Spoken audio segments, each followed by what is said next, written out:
Here's Paul. Ariza is the three with West and Okafor rounding out the front court.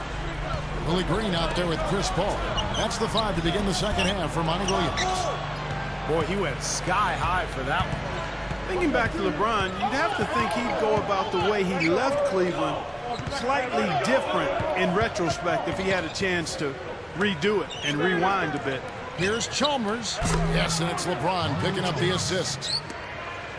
Chalmers has got the first points of the second half here for the Heat. Money shot. No luck. And it's the Heat taking it the other way. They've led by as many as 11 points. And Clark, getting back to what you said about LeBron and that whole July of last year when he made this decision and made it so public, I think Cleveland fans were probably ticked off on many levels. They didn't like the show. They didn't like the way it was handled. They didn't like finding out over the air. And Steve, I'm sure you could agree with that. Yeah, I don't think it was so much his decision to leave as a free agent. It's just the way he went about it. He could have handled it better. He knows that now. He's apologized. But because of the way it was handled, I think Cleveland fans will not be feeling too good about LeBron for a long, long time. Chalmers against Paul. Back to Okafor. Covered by Augustus. And then Okafor slams it in. When in doubt, punch it down. As easy at 2 points as you can get. Safe to say that's a pretty high percentage shot, guys. You know, when you play in a tough division like the New Orleans Hornets do, one of the ways you survive that gauntlet is playing well against the East, and they did that. Defended by Chalmers. Releases from 15. And there's West. That good on the assist by Okafor. West has got his third basket of the night. You're right again. 19 wins in 30 games against the East for the New Orleans Hornets. Steve, that really had to boost their standing, not only in that conference, but certainly their overall play. Yeah, I pride myself on being right more than wrong. Well, you are. You are.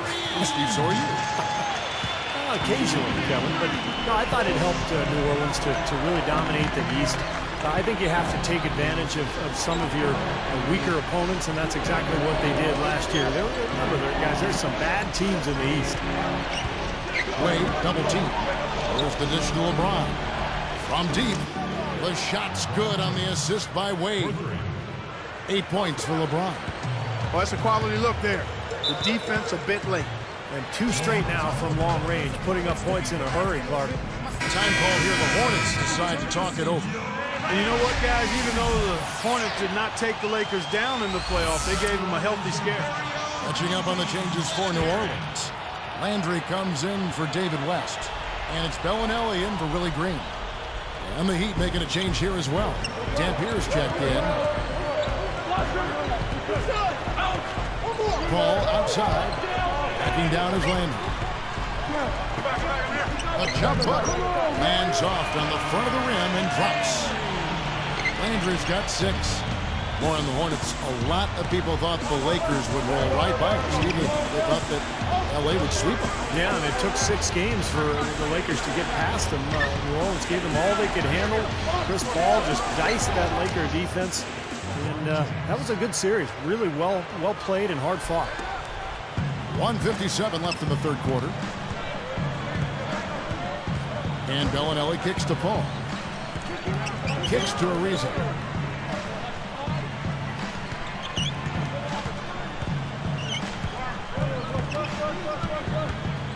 Let's go. Another one falls for New Orleans.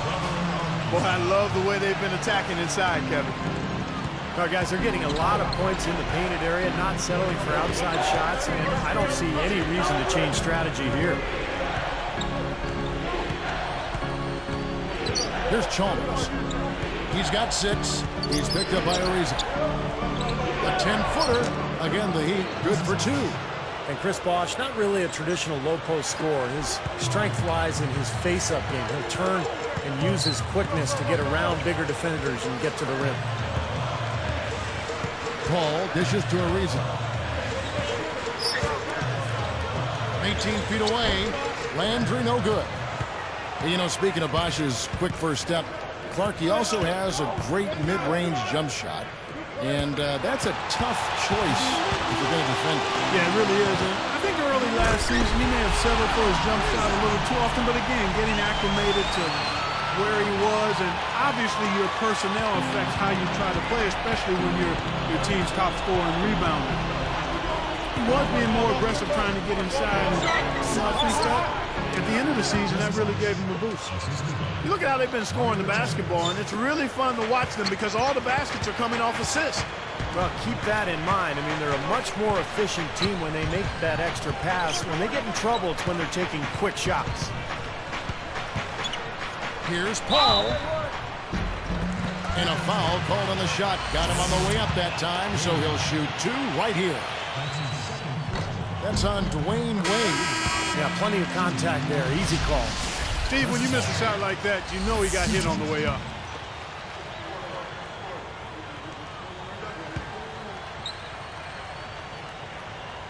And so Paul nails both of them. Here's Wade. He has 5. And they will hold for the last shot. Yeah, good clock management is essential here.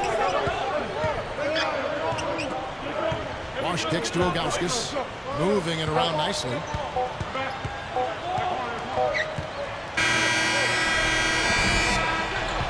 And so after 3/4 of